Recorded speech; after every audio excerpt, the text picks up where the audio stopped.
शाम होने को आई थी। घर और बच्चों के लिए कुछ ज़रूरी सामान खरीद कर मोना तेज़ कदमों से घर जा रही थी। तभी पीछे से किसी की आवाज़ आई, हेलो हेलो मैम। आपकी थैली नीचे गिर गई।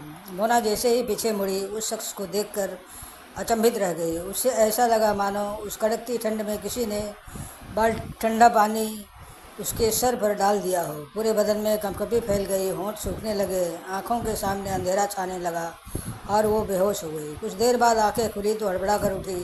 देखा तो अपने बिस्तर पर लेटे हुए है और उसके पास मनोज, उसका भाई और उसके दोनों बच्चे बैठे हुए हैं। दीदी, अब तुम्हारी तबीयत कैसी है? तुम्हारा बीपी लो हो गया था। कितनी बार कहा कि अपने शरीर पर ध्यान दो, लेकिन तुम्हें तो मेरी बात समझ ही नहीं आती है। डॉक्टर ने कुछ दवाइयाँ लिखी हैं, मैं लेकर आता हूँ। इतना कहकर मनोज वहाँ से चला गया। मम्मा, आपको क्या हो गया था? कुछ नहीं बच्चे, आंसू को गोद में उठाते हुए मुरा ने कहा। लेकिन अभी भी वो शख्स उसकी आंखों के सामने घूम रहा था। तभी मनोज दवाई लेकर वापस आ गया। दीदी, तुम किचन में क्या कर रही हो? डॉक्टर ने तुम्हें आराम करने के लिए कहा है। सब्जी रखो, मैं खाना बना लूँगा। अरे मुझे कुछ नहीं हुआ है।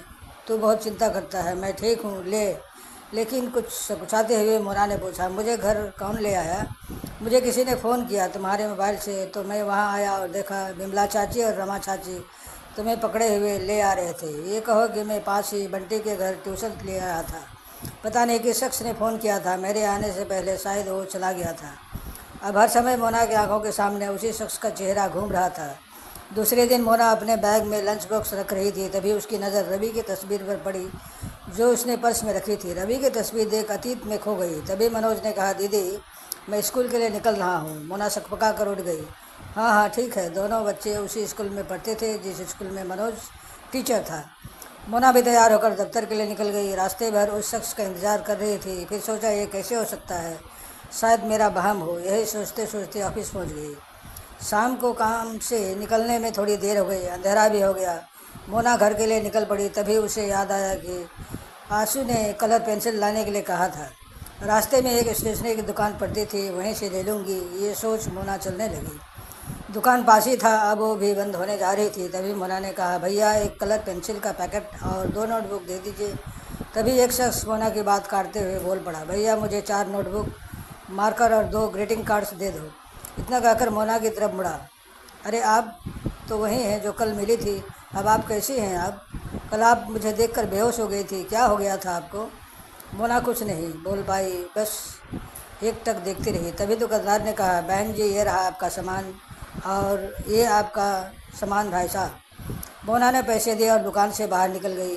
सुनिए, मेरा नाम साहिल है। और आपका? नाम सुनकर मोना के कदम रुक गए और कुछ देर साहिल की तरफ देख वापस जाने लगी। घर पहुंचकर खाना बनाकर खिलाया और बच्चों को सुलाने के बाद गहरी सोच में डूब गई।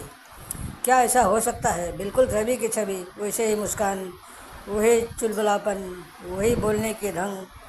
क्या वो मेरे लिए वापस आया है? इतना सोचते ही चेहरे पर एक मुस्कान फैलते ही सिमट गई। लेकिन उसने तो मुझे पहचाना ही नहीं। आंखों से आंसू की बरसात होने लगी। दिल में बिच्छों का असहनीय दर्द उठा। दूर कहीं से गाने की आवाज़ आ रही थी, तेरे बिना जिया जाए ना, तेरे बिना सजना, सांस में सांस आए ना। मोना का रोम रोम रो रहा था। दिल से यही आवाज़ आ रही थी, क्यों चले गए मुझे इस मझदार में अकेला छोड़कर। रोते रोते न जाने कब उसकी आंख लग गई। सुबह मोना ने खुद को समझा लिया कि वो रवि नहीं है, लेकिन दिल मानना नहीं चाहता था। और आज आईने में करीब से खुद को देखा तो उसे एहसास हुआ कि समय से पहले ही उसके चेहरे पर झुर्रियाँ पड़ गई हैं। रवि को मोना का सदा बिल्कुल पसंद नहीं था। अपनी सुनी कलाई को देख उसे रवि की कही बातें याद आई। रवि हमेशा कहता था कि तुम हाथों में भरकर चूड़ियाँ पहनो, मुझे बहुत पसंद है। और वो मेरे लिए रंग बिरंगी चूड़ियाँ लिया था और ख़ुद अपने हाथों से पहनाता था। मम्मा, मुझे खाना दे दो, रेनू ने मोना से कहा तो उसकी तंद्रा टूटी। हाँ बेटा, देती हूँ। मोना की अभी उम्र ही क्या थी कि छोटी उम्र में पति का साथ छूट गया। शादी को 6 साल ही हुए थे। एक रोड एक्सीडेंट में रवि की मृत्यु हो गई। ससुराल वालों ने मनहूस का कर घर से मुझे निकाल दिया और अब अपने मायके में ही रह रही थी। दामाद के गुजरने के सदमे में माँ भी चल बची थी। बस अब इकलौता भाई का हिस्सा रहा था। मनोज ने कुछ लोगों की मदद से मोना की नौकरी लगवा दी थी। जब से उसने साहिल को देखा तब से मोना की ज़िंदगी में उथल पुथल मच गई थी। दिन रात वहीं नज़र के सामने रहता, खोई खोई रहने लगती थी।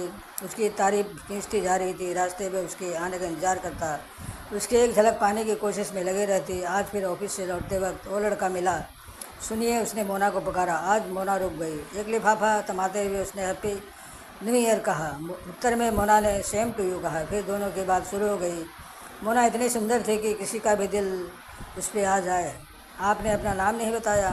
मोना, मेरा नाम मोना है। मैं आपको मीनू कहूँ तो बुरा तो नहीं मानोगी ना? मोना ने सर हिलाकर स्वीकृति दे दी। आप बहुत खूबसूरत हैं, साहिल ने कहा। मोना शर्माते हुए मुस्कुराई। मैं यहाँ इंजीनियरिंग कॉलेज में फर्स्ट ईयर का स्टूडेंट हूँ। मोना बहुत खुश थी, जैसे रवि उसे वापस मिल गया हो। एक कप चाय हो जाए हमारी दोस्ती के नाम। मोना ने हामी भर दी। तभी वहाँ से मनोज गुजरा। वो भी साहिल को देखकर अचंभित रह गया। दीदी के स्वभाव में आए हुए बदलाव का कारण समझ गया। मनोज घर पहुँच गया और मोना का इंतजार करने लगा। करीब आधे घंटे बाद मोना आई। आज बड़ी देर कर दिया आपने, मनोज ने कहा। वो ऑफिस में काम अधिक था, इसलिए देर हो गई। दूसरे दिन सुबह उठकर देखा तो मोना जल्दी जल्दी नाश्ता तैयार कर रही थी। मैंने नाश्ता तैयार कर दिया है, तुम बच्चों को उठा दो, मैं नहा कर आती हूँ, नहीं तो स्कूल के लिए लेट हो जाएगी, मनोज से बोली। दीदी, आज इतवार है और आज हमें मंदिर जाना है।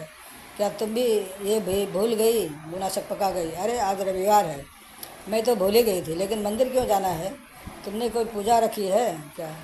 दीदी, आज जीजा जी का बरसी है, ये बात तुम कैसे भूल सकती हो? परछाई के पीछे भागने से कुछ हासिल नहीं होगा। और वो साहिल एक मृत तृष्णा है दीदी, और कुछ नहीं। वो दोस्त बन सकता है, हम सफ़र नहीं। दीदी, तुम्हारे और साहिल की उम्र में काफ़ी अंतर है। वो अभी इस लायक नहीं है जो इस रिश्ते को संभाल सके। तुम्हारे तरफ उसका खिंचाव सिर्फ आकर्षण है और कुछ नहीं। अगर कोई अभी आगे बढ़कर तुम्हारा हाथ मांगे और रिश्ते को समझे, बच्चों की जिम्मेदारी ले, तो मैं खुशी खुशी तुम्हारे साथ दूंगा। ये सब बात सुनकर मोना जैसे चीर निद्रा से उठ गई और आज उसे अपने आप से घृणा हो रही थी। आज रवि की बरसी थी और मुझे याद नहीं रहा। मैंने रवि का दिल दुखाया है, वो मुझे कभी माफ़ नहीं करेंगे। मुझे माफ़ कर दो मनोज, मैं भटक गई थी, परछाई के पीछे भाग रही थी। इतना कहकर रवि की तस्वीर के सामने चीख चीख कर रोने लगी। बच्चे रोने की आवाज़ सुनकर उठ गए और वो भी रोने लगे। मनोज ने मोना को संभालते हुए कहा, दीदी, शायद तुम्हारी जगह कोई और भी होता तो वो भी यही करता है। तुम्हारी इसमें कोई गलती नहीं है। साहिल जीजा की परछाई है, सिर्फ परछाई। परछाई के पीछे भागने से कुछ हासिल नहीं होगा।